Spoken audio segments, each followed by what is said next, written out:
Good morning, dear students.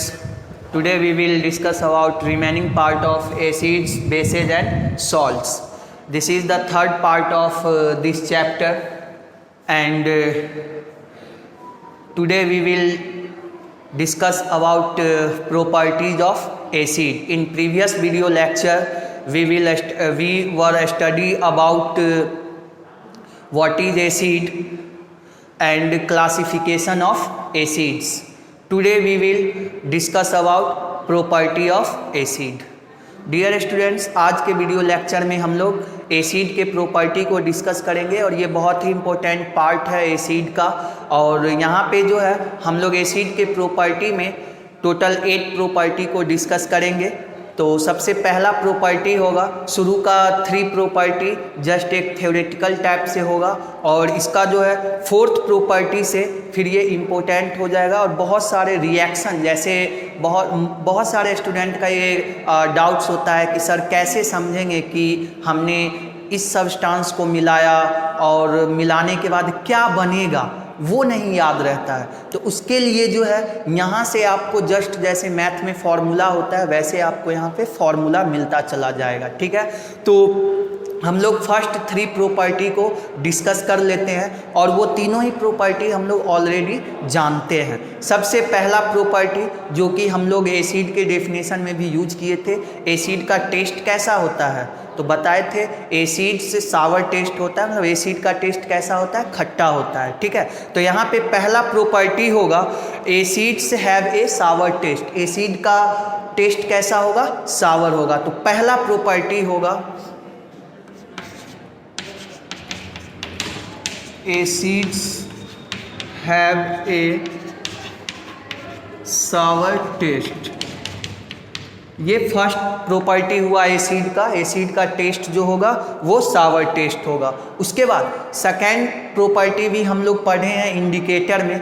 ये litmus, blue litmus जो होता है उसको किस में टर्न करता है, रेड में टर्न करता है। तो एसिड का सेकेंड प्रॉपर्टी होगा acids turns blue litmus into red. तो सेकेंड प्रॉपर्टी लिखेंगे acids turn blue litmus into red. ठीक है, तो एसिड जो है वो ब्लू लिटमस को रेड करेगा। इसको अच्छे से डिस्कस किए थे इंडिकेटर में।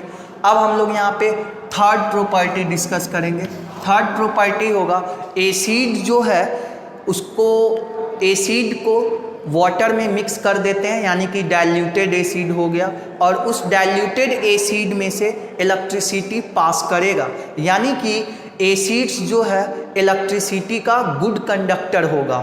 ठीक है, तो हम लोग जैसे फिजिक्स में इलेक्ट्रिसिटी में फर्स्ट चैप्टर में पढ़ेंगे कि मेटल के केस में, यानी कि जो फिजिक्स में होता है कंडक्टर, इंसुलेटर, तो वहाँ पे जो कंडक्टर या इंसुलेटर यानी वैसे सब्सटेंस जिससे इलेक्ट्रिसिटी पास किया उसको कंडक्टर कहते हैं, जिससे नहीं पास किया उसको इंसुलेटर कहते हैं। तो कंडक्टर या इंसुलेटर वहाँ पे जो क्लासीफाई है वो सब्सटेंस के किस स्टेट में क्लासीफाई करते हैं, तो वो वहाँ पे सॉलिड फॉर्म में रहता है। मेटल या ये कंडक्टर या इंसुलेटर वो जनरली सॉलिड फॉर्म में होता है। सिमिलरली केमिस्ट्री में भी इलेक्ट्रिसिटी पास करेगा सॉल्यूशन से या नहीं पास करेगा, उसके आधार पे केमिकल्स को 2 कैटेगरी में डिवाइड किया जाएगा।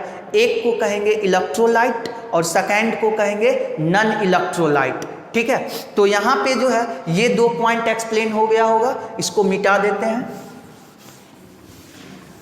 जिस प्रकार फिजिक्स में इलेक्ट्रिसिटी पास करने के आधार पे कंडक्टर इंसुलेटर हुआ, वैसे ही केमिस्ट्री में केमिकल से अगर इलेक्ट्रिसिटी पास किया तो उसे कहेंगे इलेक्ट्रोलाइट। इलेक्ट्रोलाइट, और जिससे नहीं पास करेगा उसको कहेंगे नॉन इलेक्ट्रोलाइट। तो ये केमिस्ट्री में दो टाइप का केमिकल्स सुनने को मिलेगा, इलेक्ट्रोलाइट एंड नॉन इलेक्ट्रोलाइट। तो यहाँ पे जो है एसिड से इलेक्ट्रिसिटी पास करता है, और एसिड से इलेक्ट्रिसिटी पास करेगा तो केमिस्ट्री के लैंग्वेज में उसको इलेक्ट्रोलाइट कहेंगे या नॉन इलेक्ट्रोलाइट, तो उसको इलेक्ट्रोलाइट कहेंगे। ठीक है, तो यहाँ शॉर्ट में लिख देते हैं, इलेक्ट्रोलाइट में कंडक्ट इलेक्ट्रिसिटी, और यहाँ पे जो है ये डू नॉट कंडक्ट इलेक्ट्रिसिटी। ठीक है, तो इसको ध्यान में रखेंगे। तो एसिड से जो है इलेक्ट्रिसिटी पास करेगा, तो इलेक्ट्रिसिटी पास करेगा एसिड से, तो एसिड को क्या कहेंगे, इलेक्ट्रोलाइट कहेंगे। ठीक है, तो यहाँ पे थर्ड प्रॉपर्टी लिखेंगे,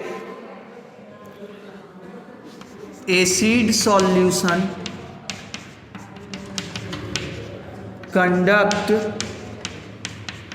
इलेक्ट्रिसिटी, कंडक्ट इलेक्ट्रिसिटी, इसीलिए एसिड को हम लोग क्या कहेंगे, इलेक्ट्रोलाइट। इसीलिए एसिड जो होगा वो क्या होगा, इलेक्ट्रोलाइट के कैटेगरी में आएगा।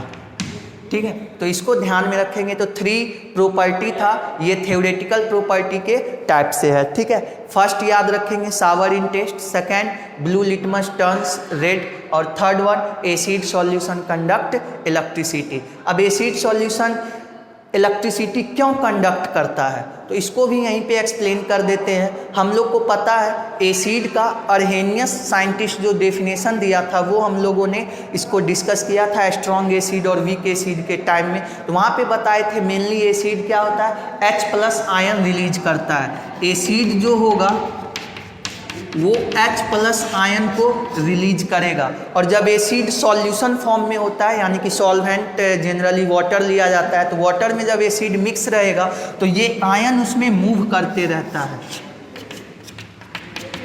इसमें H+ आयन जो है मूव करते रहता है। और जब चार्ज इसमें मूव करेगा तो इलेक्ट्रिसिटी का तो डेफिनेशन ही यही होता है, flow of charge.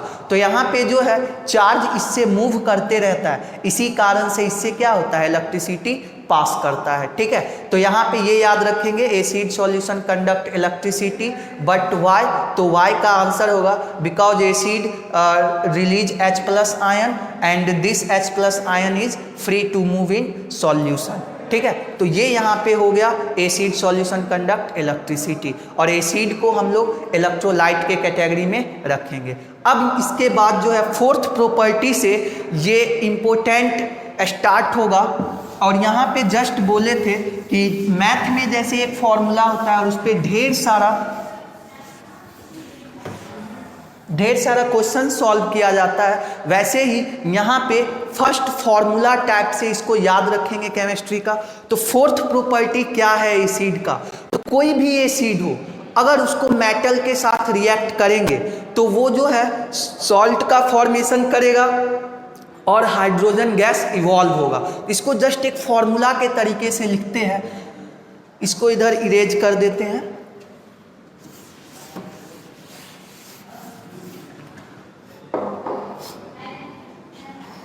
Metal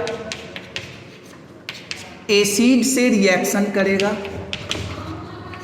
reaction करके salt plus hydrogen gas evolve होगा।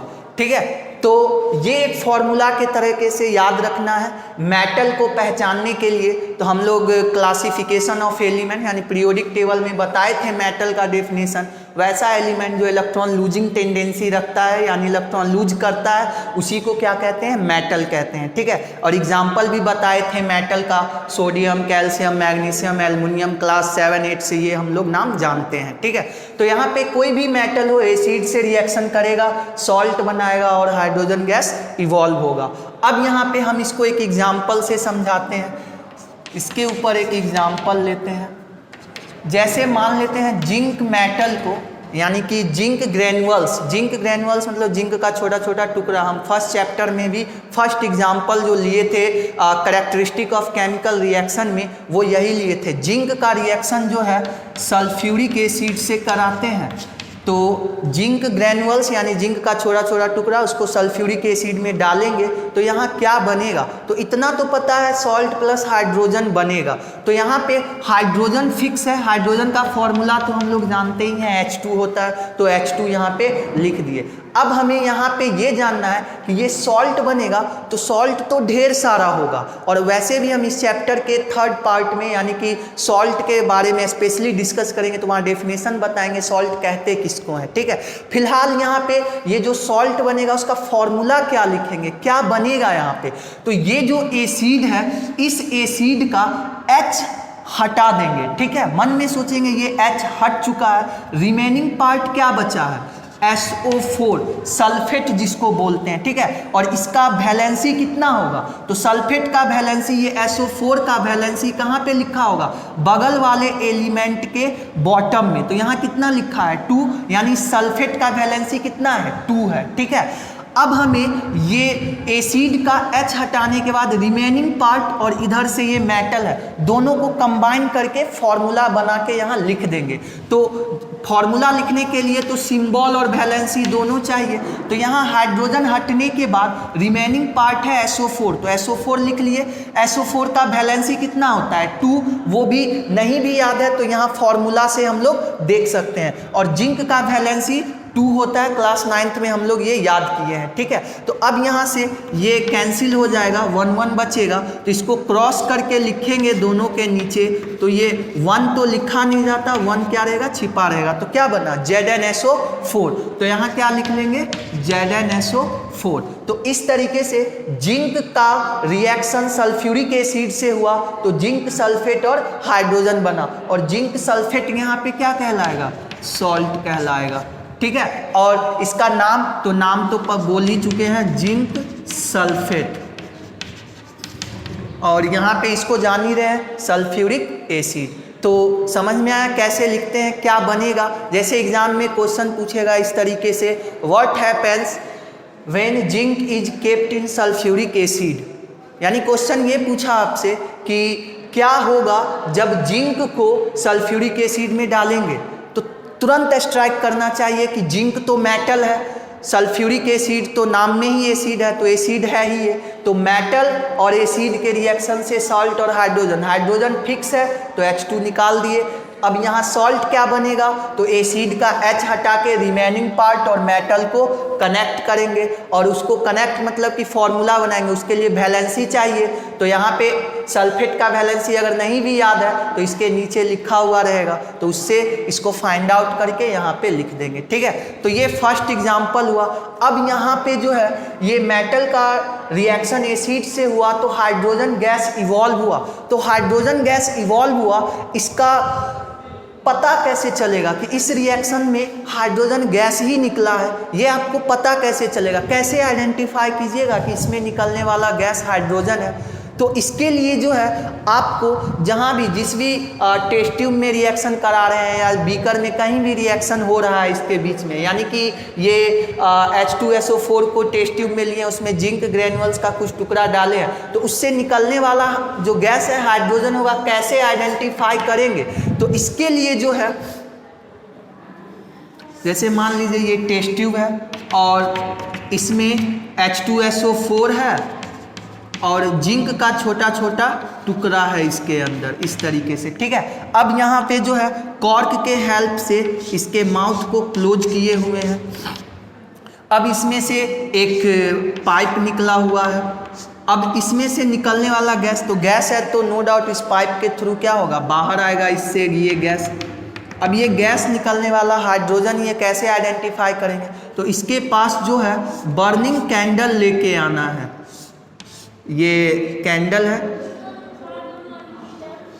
और ये कैंडल बर्न हो रहा है, ठीक है। बर्निंग कैंडल लेके आएंगे इसके माउथ के पास।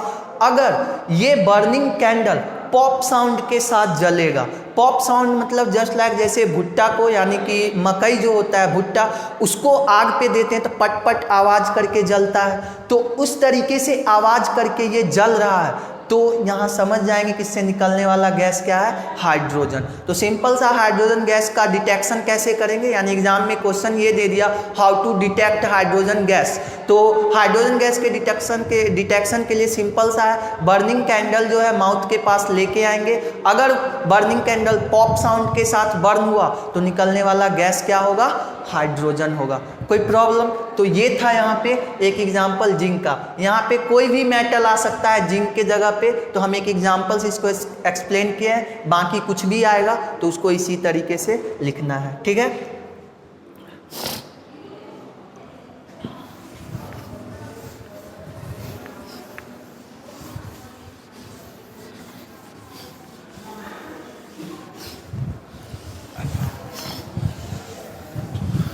अब यहाँ से एक थ्योरेटिकल क्वेश्चन बनेगा कि हम लोग जो है कर्ड या सावर फूड स्टफ़ का मतलब हो गया जैसे नींबू का अचार हो गया या फिर दही हो गया, इसको हम लोग मेटल्स के बर्तन में नहीं रखते हैं। जैसे कॉपर का, यानी ये कॉपर का बर्तन है या एल्युमिनियम का बर्तन है, उसमें दही या फिर ये सावर फूड स्टफ़ मतलब नींबू का अचार, ये सब वगैरह उसको नहीं रखते हैं। क्यों नहीं रखते हैं, इसका रीज़न क्या है? तो सिंपल सा यहाँ पे देख सकते हैं कि मेटल का कंटेनर है, तो मेटल और एसिड, ये कर्ड से जो एसिड निकलता है लैक्टिक एसिड होता है, तो वो एसिड है और मेटल है, आपस में दोनों क्या कर सकता है, रिएक्शन कर सकता है, और रिएक्शन करके उसमें सॉल्ट और हाइड्रोजन गैस का फॉर्मेशन करेगा।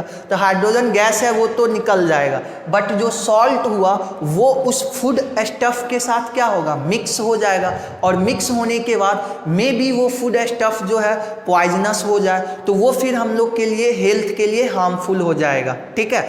तो इसीलिए हम लोग किसी भी सावर फूड स्टफ़ या फिर ये कर्ड को मेटल्स के कंटेनर में उसको स्टोर नहीं करते हैं, ठीक है। और एक और ये भी हो सकता है कि जैसे नींबू का अचार है, उसको हम लोग एल्युमिनियम के बर्तन में रख दिए, तो वो इसी तरीके से रिएक्शन करते करते उस बर्तन के साथ रिएक्शन करेगा, तो मेटल्स का रिएक्शन हो रहा है एसिड के साथ। तो हम कोरोजन का डेफिनेशन बताए थे, तो वहाँ पे कोरोजन होने लगेगा और कोरोड होके वो मेटल्स क्या होगा, थीन होते जाएगा, थीन होते होते वो जो कंटेनर है वो क्या होगा, डिस्ट्रॉय हो जाएगा। तो ये सेकेंड रीज़न ये भी दे सकते हैं कि ये जो मेटल है वो एसिड के साथ रिएक्शन करके उस कंटेनर को डिस्ट्रॉय कर सकता है, ठीक है।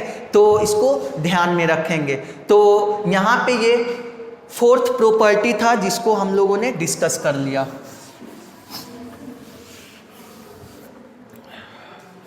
अब नेक्स्ट है एसिड का रिएक्शन, यानी कि सेकेंड फॉर्मूला होगा यहाँ पे एसिड का रिएक्शन।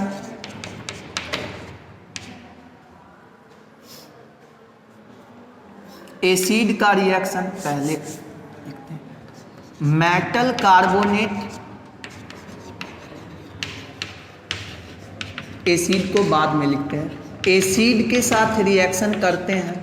ऐसे एसिड को पहले लिख भी देते तो ये गलत नहीं होता, ठीक है, लेकिन आपके बुक में एसिड बाद में लिखा है तो इसीलिए हमने भी बाद में लिख दिया है। बट ये नहीं सोचना है कि एसिड सर मिटा के बाद में लिख दे, क्या गलत है? नहीं, गलत नहीं है, पहले आप लिख सकते हैं, कोई प्रॉब्लम नहीं। ऐसा कुछ ये रूल नहीं है कि पहले एसिड को ही लिखना है।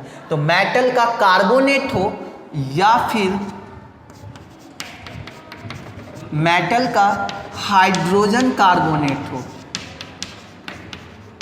हाइड्रोजन कार्बोनेट हो, मेटल का कार्बोनेट हो या हाइड्रोजन कार्बोनेट हो। हाइड्रोजन कार्बोनेट का ही दूसरा नाम है,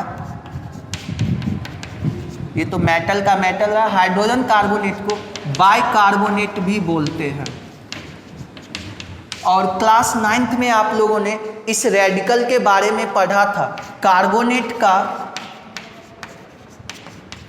फॉर्मूला क्या था वहाँ पे, CO3 ये था कार्बोनेट का, और बाइकार्बोनेट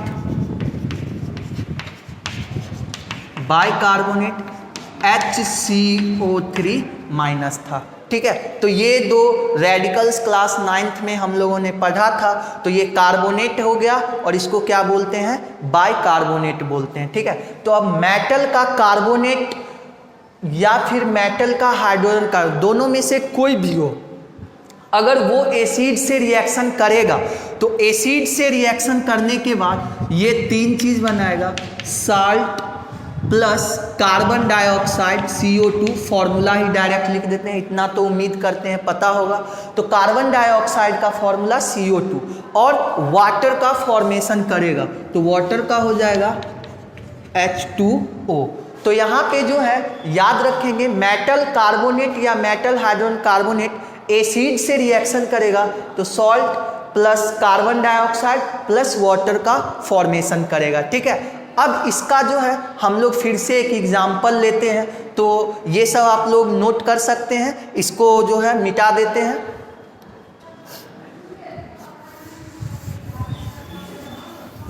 एग्जाम्पल के लिए हम लोग एक मेटल लेते हैं सोडियम, मेटल कार्बोनेट लेते हैं, तो सोडियम का कार्बोनेट, तो सोडियम कार्बोनेट का फॉर्मूला Na2CO3। समझ रहे होंगे क्यों आया ये, सोडियम का वैलेंसी 1, कार्बोनेट का अभी सिंबल लिखे थे CO3 2-, तो इसमें जो सिंबल है इसके हेड पे जितना चार्ज रहता है वही वैलेंसी होता है। तो CH3 पे 2- था, तो 2- है मतलब वैलेंसी 2 था, माइनस प्लस यहाँ लिखना नहीं है वैलेंसी में, ठीक है। क्रॉस करेंगे तो क्या हो जाएगा Na2CO3। तो सोडियम कार्बोनेट का ये हो गया, ठीक है। सोडियम कार्बोनेट का रिएक्शन अगर हम लोग कोई भी एसिड ले सकते हैं, तो अभी जो एग्जाम्पल लिए थे सल्फ्यूरिक एसिड, उसी को ले लेते हैं। तो सल्फ्यूरिक एसिड H2SO4 क्या बनेगा, तो एग्जाम में क्वेश्चन ऐसे देगा, what happens when sodium carbonate is mixed with sulphuric acid. तो क्या होगा अगर सोडियम कार्बोनेट को सल्फ्यूरिक एसिड से मिक्स करेंगे तो यहाँ पे सोडियम तो मेटल है और इधर कार्बोनेट, तो देखते ही स्ट्राइक करना चाहिए कि मेटल का कार्बोनेट है और ये तो एसिड है ही, तो क्या बनना है, तो कार्बन डाइऑक्साइड और वाटर तो फिक्स है, सॉल्ट क्या बनेगा, तो इसके लिए फिर से प्रीवियस के तरह ट्रिक बता देंगे। तो यहाँ पे पहले CO2 और H2O बना लेंगे, ठीक है। अब सॉल्ट क्या बनेगा इसके बारे में सोचना है। तो यहाँ पे जो है ये मेटल का कार्बोनेट था, तो इसमें मेटल कौन है, तो ये सोडियम मेटल है, ठीक है। और एसिड में से तो बता ही चुके हैं, H को हटा दीजिए, रिमेनिंग पार्ट क्या है SO4। तो यहाँ का मेटल और यहाँ एसिड का रिमेनिंग पार्ट दोनों को कंबाइन करके यहाँ पे फॉर्मूला लिख देना है, ठीक है। तो मेटल सोडियम है, सोडियम वैलेंसी 1, SO4 सल्फेट का वैलेंसी तो अभी बताए थे, नहीं याद है तो इसके नीचे, क्योंकि क्रॉस होके वैलेंसी आता है, तो यहाँ पे SO4 2 क्रॉस कर दीजिए इसको, तो क्या बनेगा Na2SO4। तो यहाँ लिख लेंगे Na2SO4। इसका नाम क्या बोलेंगे, ये पार्ट तो सल्फेट है और ये क्या है सोडियम, तो इसका नाम हो जाएगा सोडियम सल्फेट। तो एग्जाम में अगर क्वेश्चन इस तरीके से है, what happens when sodium carbonate is mixed with sulphuric acid, तो इसका आंसर लिखेंगे कि when sodium carbonate reacts with sulphuric acid then it forms sodium sulphate, carbon dioxide and water. तो इस तरीके से जो है ये कंप्लीट हो जाएगा, स्टेटमेंट लिखने के बाद इस रिएक्शन को लिख देंगे, ठीक है। तो यहाँ पे जो है चेक कर लेंगे कि ये बैलेंस है कि नहीं है, ठीक है। तो बैलेंस नहीं होगा तो बैलेंस कर लेंगे, बैलेंसिंग तो हम लोगों ने पढ़ चुका है। तो यहाँ पे जो है ये बैलेंस कर देंगे इसको, ठीक है। तो एक तरीके से ये आप लोग का होमवर्क भी हो गया कि इसको बैलेंस करना है आपको, ठीक है। यानी कि बैलेंसिंग भी एक तरीके से आपका प्रैक्टिस होता रहेगा। एक और एग्जांपल लेते हैं, ये तो मेटल का कार्बोनेट लिए, मेटल का बाइकार्बोनेट या हाइड्रोजन कार्बोनेट भी तो आ सकता है। तो हम लोग जो है NaHCO3 सोडियम बाइकार्बोनेट, ठीक है, प्लस इसको H2SO4 यानी एसिड से रिएक्शन कराए, यानी कि सोडियम बाइकार्बोनेट का रिएक्शन सल्फ्यूरिक एसिड से कराएंगे तो क्या होगा, तो दो तो फिक्स है, ये दोनों मतलब ये और ये फिक्स है जो बनेगा, तो इसको लिख लेते हैं CO2 प्लस H2O, ठीक है। अब यहाँ पे सॉल्ट देखना है, सॉल्ट के लिए फिर से वही, यहाँ पे मेटल क्या है H2SO4 का ये हट जाएगा सल्फेट, क्या बनने वाला, तो सेम चीज बन जाएगा यहाँ Na2SO4। तो एग्जाम में क्वेश्चन देगा what happens when sodium hydrogen carbonate और sodium bicarbonate is mixed with sulphuric acid. Sulphuric acid से मिक्स करेंगे तो क्या होगा, तो आंसर लिखेंगे when sodium hydrogen carbonate reacts with sulfuric acid then it forms sodium sulfate, carbon dioxide and water बनता है। हाइड्रोजन तो प्रीवियस में बना था, ठीक है। तो यहाँ पे जो है ये हो जाएगा। तो इस तरीके से आपको ये सेकेंड फॉर्मूला हुआ रिएक्शन के रूप में कि क्या बनेगा, तो याद रहेगा। तो यहाँ तक समझ में आ गया होगा। अब यहाँ पे देख सकते हैं, ये बताइए कॉमन सेंस का बात है, कार्बन डाइऑक्साइड किस स्टेट में रहता है, सॉलिड लिक्विड गैस में। तो पता होगा कार्बन डाइऑक्साइड तो गैस है, तो वो गैसियस फॉर्म में है। तो कार्बन डाइऑक्साइड का कैसे डिटेक्शन करेंगे, ठीक है। तो इसका दो तरीके से डिटेक्शन किया जाता है। एक लाइम वाटर से इसको पास कराएंगे, चूना पानी जिसको बोलते हैं, लाइम वाटर से। तो लाइम वाटर से इसको पास कराएंगे तो लाइम वाटर जो होता है कलरलेस होता है, ठीक है, पानी जैसा रहेगा वो। और जब उसमें जो है कार्बन डाइऑक्साइड पास कराएंगे तो वो मिल्की टर्न हो जाएगा। जैसे मान लीजिए ये टेस्ट ट्यूब है, इसमें जो है इसमें लाइम वाटर है, मतलब एकदम पानी जैसा है, इसमें कार्बन डाइऑक्साइड पास कराएंगे तो कार्बन डाइऑक्साइड पास कराते ही ये दूध जैसा मतलब मिल्की टर्न हो जाएगा। तो मिल्की टर्न होना इंडिकेट करेगा कि इससे निकलने वाला गैस क्या था, कार्बन डाइऑक्साइड था। तो दो गैस का डिटेक्शन बहुत इंपॉर्टेंट है, एक हाइड्रोजन, दूसरा कार्बन डाइऑक्साइड। तो हाइड्रोजन का डिटेक्शन समझ में आ गया है, प्रीवियस में हम लोगों ने देखा है, पॉप साउंड के साथ बर्निंग कैंडल जलेगा तो वो होगा हाइड्रोजन। अगर कार्बन डाइऑक्साइड का डिटेक्शन करना है तो कहीं भी कार्बन डाइऑक्साइड के डिटेक्शन के लिए लैब में, तो ये जो है लाइम वाटर से इसको पास कराएंगे। लाइम वाटर से पास कराने के बाद ये अगर दूध जैसा उजला हो गया, मिल्की टर्न हो गया, इसका मतलब इससे पास करने वाला गैस क्या था, कार्बन डाइऑक्साइड था, ठीक है। तो ये हो गया यहाँ पे कार्बन डाइऑक्साइड का डिटेक्शन। किसी को कोई प्रॉब्लम, नो प्रॉब्लम। अब यहाँ पे जो है ये कार्बन डाइऑक्साइड इस लाइम वाटर से पास किया तो ये मिल्की टर्न क्यों हुआ, ठीक है। तो इसको हम लोग इक्वेशन के फॉर्म में इसको एक्सप्लेन करते हैं। तो नीचे के एग्जाम्पल को हम इरेज करते हैं। अब यहाँ पे लाइम वाटर का सबसे पहले तो फॉर्मूला, तो लाइम वाटर का फॉर्मूला याद रखिएगा, कैल्शियम हाइड्रोक्साइड होता है और कैल्शियम का वैलेंसी 2, हाइड्रोक्साइड OH का 1, तो क्रॉस कर दिए कैल्शियम हाइड्रोक्साइड। इसको हम लोग लाइम वाटर कहते हैं और प्लस इसके अंदर से पास क्या कर रहा है, तो कार्बन डाइऑक्साइड गैस। तो कार्बन डाइऑक्साइड गैस पास करेगा तो ये बनेगा क्या, तो यहाँ पे जो है ये CaCO3 plus CaCO3 plus H2O water का फॉर्मेशन होता है। इस CaCO3 का नाम अभी CO3 को बताएंगे, कार्बोनेट था और ये कैल्शियम, तो कैल्शियम कार्बोनेट। और ये कैल्शियम कार्बोनेट जो होता है ये वाइट प्रिसिपिटेट होता है, मतलब कि ये सॉलिड होगा और ये उजला कलर का होगा। तो लाइम वाटर जो है ये पानी जैसा रहा, इसमें CO2 पास कराए तो CO2 पास करते ही कैल्शियम कार्बोनेट बना और कैल्शियम कार्बोनेट वाटर में इनसॉल्युबल होता है, ये पानी में घुलता नहीं है। तो जैसे हम लोग पानी में मिट्टी को डालते हैं तो पानी कैसा होता है, पूरा गंदा हो जाता है, ठीक वैसे ये कैल्शियम कार्बोनेट भी पानी में घुलेगा नहीं तो पूरे पानी को ये गंदा करेगा और इसका कलर वाइट होता है, इसीलिए लाइम वाटर कैसा टर्न होता है, वाइट टर्न हो जाता है, ठीक है। तो ये यहाँ पे जो है इसका डिटेक्शन का रिएक्शन हो गया। अगर CO2 का कहीं पे भी डिटेक्शन आए तो लाइम वाटर से पास करा के ये रिएक्शन को लिख देंगे। लेकिन यहाँ पे एक कंसेप्ट है कि ये CO2 जो है इसमें लिमिटेड अमाउंट में रहेगा, लेकिन अगर एक्सेस अमाउंट में CO2 पास कराएंगे यानी बहुत ज़्यादा कार्बन डाइऑक्साइड है तो यहाँ पे क्या होगा, तो पहले क्या होगा कि फर्स्ट में ये वाइट प्रिसिपिटेट मतलब क्या, वो उजला हो जाएगा लाइम वाटर, लेकिन आफ्टर सम टाइम वो फिर से कलरलेस हो जाएगा। कलरलेस कैसे होगा, तो इसके लिए जो है यहाँ पे CO2 पास किया, ये रिएक्शन लिखे। सेकेंड स्टेप में क्या होगा कि ये CaCO3 प्लस CO2 और इसमें H2O, तो ये यहाँ पे जो फॉर्मेशन करेगा कैल्शियम हाइड्रोजन कार्बोनेट का,